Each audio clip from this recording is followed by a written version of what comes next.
Hey guys, thanks for tuning in to another video on ForgottenWeapons.com. I'm Ian McCollum, and today we're going to talk about how incredibly brave I am to be sitting this close to a SIG 320 pistol. So check this out. The magazine's empty, the gun's completely empty, and yet I have it on good authority from the internet itself, none other, that this could just erupt in a fireball at any moment and kill me dead. Now, the other thing we need to do before we get into the discussion of the SIG, which I think is still vibrating there violently, is talk about my potential bias. So I do have some connections to SIG. I was a co-author on the Vickers Guide Volume 1 to SIG Sauer with Larry Vickers and Leonardo Antares. Well, my work in this was much more on the older historical pistols. I don't have very many modern SIGs. I have a SIG 2022, which I think is really cool because this is actually a surplus pistol from the French Ministry of the Interior. The French police, various French police agencies adopted that.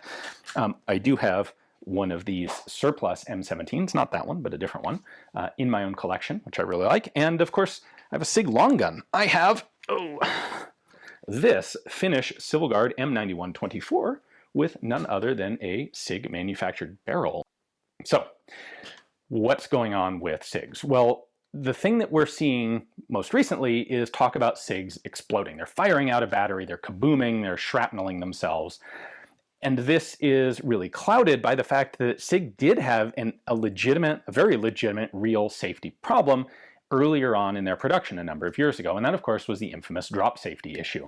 So we're going to brace yourself. We're going to have an element of nuance and detail in this video, or else you're not going to understand exactly why you can have two theoretically conflicting stories happening at the same time. Namely, is the SIG drop safe? Yes, and also no. And that was before the safety, the upgrade was put in place. So SIG initially, when the pistol was developed, passed a number of industry standard basic drop tests, and well, it undertook them and it passed them. In fact, it passed tests a little bit harder than the standardized drop tests without firing. The problem was there's drop tests and there's drop tests. Like, how serious of a drop are you going to do, and how many drop tests are you going to do? How many different iterations? How comprehensive are you going to make this testing? And we have a bit of an issue here, kind of like the G36, where does the G36 suffer problems from heat if you mag dump 600 rounds through it?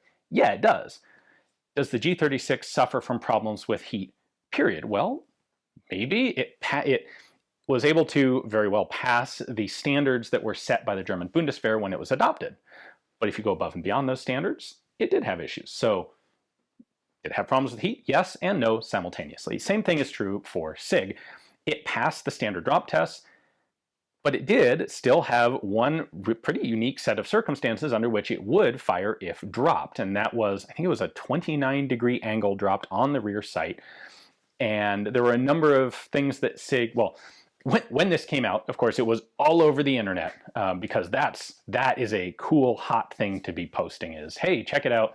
The SIG fires when you drop it. Some people get a very scientific, rigorous, calm-headed sort of approach to this, showing how it can happen. Some people just jump on for the memes and the jokes, like, hey, we got the SIG, we're going to toss it behind a brick wall and see if it fires. But it was a real issue. It was a real issue that was above and beyond the standard drop testing that SIG had done. Now, I suspect SIG's entire management and engineering teams basically browned their pants when this all exploded onto the internet, no pun intended. And they really raced to come up with a fix. And they did come up with a fix. They redesigned some of the fire control elements. In particular, the most notable thing is they lightened the trigger, because really the biggest contributing factor to this being possible, firing when dropped, was there was too much mass in the trigger and the trigger bar, and the inertia of those parts at exactly the right angle could cause the trigger to actually discharge. So they fixed that, they came up with a fix, they sent it out as a voluntary upgrade, they didn't do a mandatory recall on the pistols, and and that pretty much ended the SIG dropping when fired issues. Now, it didn't end them 100%. It's worth pointing out, there were more than 1 million 320s there are more than 1 million 320s on the market, and a lot of them are pre-safety fix guns. And not everybody actually sent their guns in. Some people probably never heard about it, people who aren't spending a lot of their time on the internet. There are people out there who are like, well, I don't drop my gun because I'm not an idiot, so don't need to fix it. And then there were people like on the other end of the spectrum who were total SIG fanboys who had this view that like the whole drop safety thing is actually a hoax. It's not true. They are trying to destroy SIG, and so I'm not going to send my gun in because it's perfect as it is. Well, it wasn't. If that's you, you probably should get it, upgraded, fixed. But there will probably be some instances of SIGs firing when dropped going into the future for quite some time because there are unfixed guns out there. So that may still happen, but as far as current production stuff, anyone who's actually paying attention, that issue is gone. The problem is those old videos and news stories get conflated with things that may be happening now that maybe are or aren't problems. So of course there's a big lawsuit that has been filed against SIG by something like 20 different complainants about SIGs firing without the trigger being pulled. And that's sort of the second issue. The first was drop safe. The second is fires when you don't pull the trigger. And the third is explodes, fires out of battery. We'll get to that one in a moment.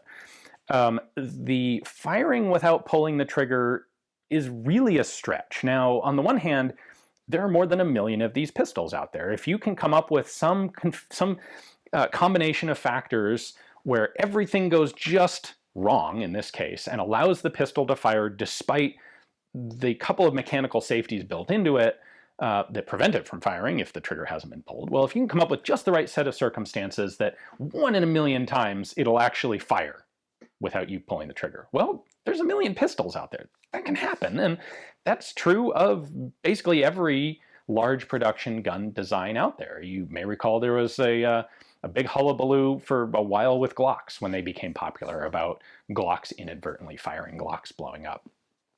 Not just the 40 caliber thing, but that was the hot issue. And I think what we have is a combination of you get enough pistols and really weird stuff can happen and will happen in small numbers, plus a lot of people who are unfamiliar with a new pistol that is going into widespread service. There are a lot of police agencies adopting SIG 320s because of their use by the US military. And police officers are often not particularly well trained with firearms, but they are handling them every day. In fact, I have absolutely no data to support this, but I'm going to go out on a limb and say there are probably more SIG 320s being carried by police officers than there are being carried by non-police, like other civilians, not military, not police, but just private gun owners. Because cops carry their gun every day, which means they're unloading it, loading it, holstering it, unholstering it. They're handling it a lot every day. And that inevitably, statistically, leads to accidents. So if you accidentally shoot yourself with your gun, it's pretty embarrassing. If you're a dude like Tex Grebner, you own it up and publish it on the internet. But it's really tempting to say something like, well, I'm pretty sure I didn't have my finger on the trigger. In fact, I know I didn't have my finger on the trigger. That thing just shot me by itself. It's also very possible for the things to fire when you didn't mean it to fire, but there was something in the trigger guard. So I know one of the complainants in this big lawsuit had the pistol wrapped up in a cloth in a duffel bag. One of them, the gun was in a purse, allegedly in a holster, but in a purse. These are situations where it is extremely plausible that something gets stuck in the trigger guard, gun shifts while you're moving a bag with a gun in it. If you leave it in something like a purse with the chamber loaded, without a manual safety engaged, accidents happen. Tragic accidents can happen. And so I think what we've seen in the lawsuits are pretty much only what the complainants are alleging happened. There's very rarely do we see a scientific, a formal forensic investigation of the gun, a report from that. Do we see what does the defending party say happened? What does the investigation show may have happened? All we generally tend to see are the initial complaint from the person who was the victim. So I don't want to say people are lying, but I think there is a lot of potential for accidents to happen unintentionally that can be mistaken for for the gun being defective, when often the gun's not defective. One of my favorite anecdotes to point out on this is the Luger. The Luger was used by German police forces in between the two world wars, and they actually had to implement a new police safety for it, because it was possible to actually disassemble the top end of a Luger with a round in the chamber, and if you push the wrong thing on the side of the slide assembly, it will fire without the trigger assembly being on the gun at all.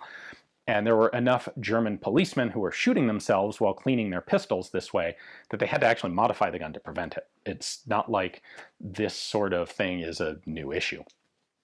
Now, moving on to the third, which is guns blowing up. This is usually described as the guns are firing out of battery. And I want to start by saying there's a very specific definition of out of battery. Out of battery means the action is not locked, which means if you have a tilting barrel pistol like the SIG 320, if it's firing out of battery, it means that as the cartridge is being loaded into the chamber, the bolt's getting partway, or the slide's getting partway closed, but before the barrel actually tilts up and locks, something detonates the cartridge. That's firing out of battery. It most typically happens on open bolt submachine guns that have a fixed firing pin, where every once in a while the cartridge gets in a weird angle, weird position, and the firing pin has enough punch on the primer to fire that cartridge before it's actually fully chambered it.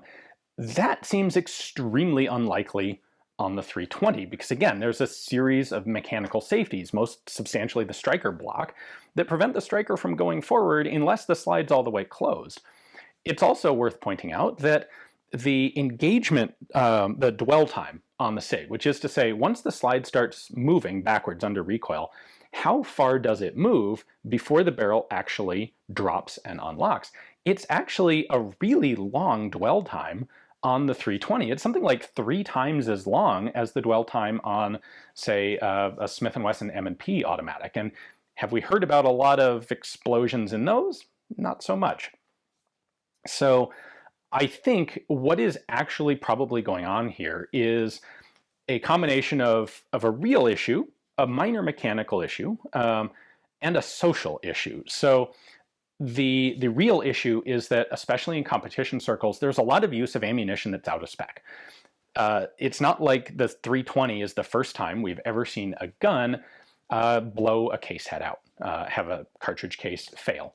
There is, I mean, especially with competition shooters, there's a lot of use of reloaded ammunition, of reused brass, hand loading on progressive reloading presses, and mistakes happen. It's not impossible to double charge a case. I mean, we know it happens. Everyone knows it happens. And a double charged case what it will do is blow the slide open way faster than it's supposed to. It'll blow out the side of the case. On a 320, what tends to happen is it'll blow the extractor out of the gun and vent out the side of the ejection port. And in a way, that's kind of a good thing.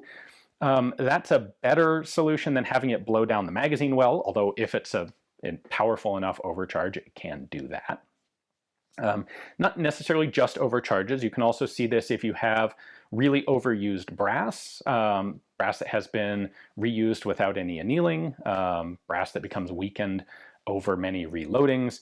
If you have a weak point in the brass, you don't necessarily have to have an overcharged powder load to cause the brass to fail. So you can have a situation where the gun has unlocked and started to extract, and what normally would be a safe pressure, if the brass is weakened, gas can rupture through the brass there.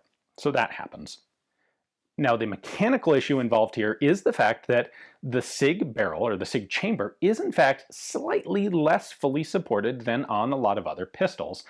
And this is done for reasons of manufacturing machinery.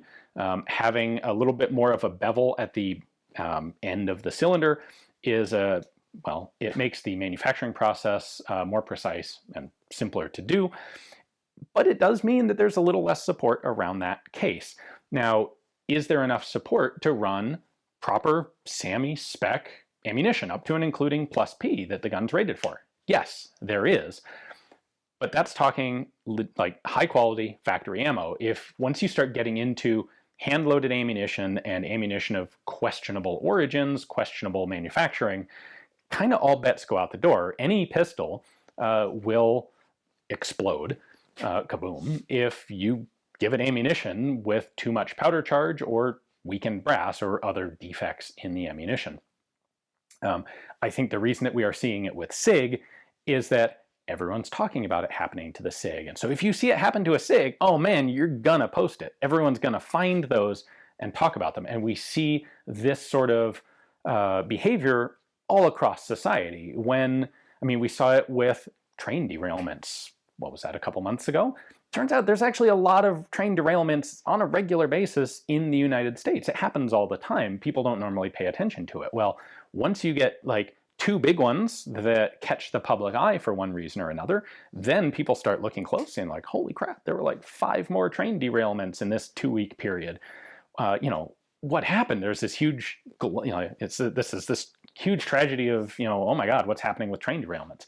Same thing can happen with any sort of event. People start paying attention to it. They focus on finding and highlighting that specific event. So there's lots of guns kabooming, blowing out cases. It's very much not limited to the 320. Now, that slightly less supported chamber, does that mean that a badly made round that might be okay? Like there's this little threshold of, if it was just that 0.5 millimeter more support in the chamber, that cartridge would have extracted fine and you'd have never known the difference. But just that little bit of extra bevel and lack of chamber support in a 320 barrel means that that the brass ruptures. That's very much possible. It's a very slim margin, and contrary to what some people might suggest, the pistol is perfectly safe with standard, proper factory-made ammunition. So cases of outliers being magnified. So I guess the upshot to all of this, if I were going to TLDR this, although you're still here at the end, so I guess I wouldn't need to, but if I was going to, I would say that the SIG 320 is a safe and effective pistol today.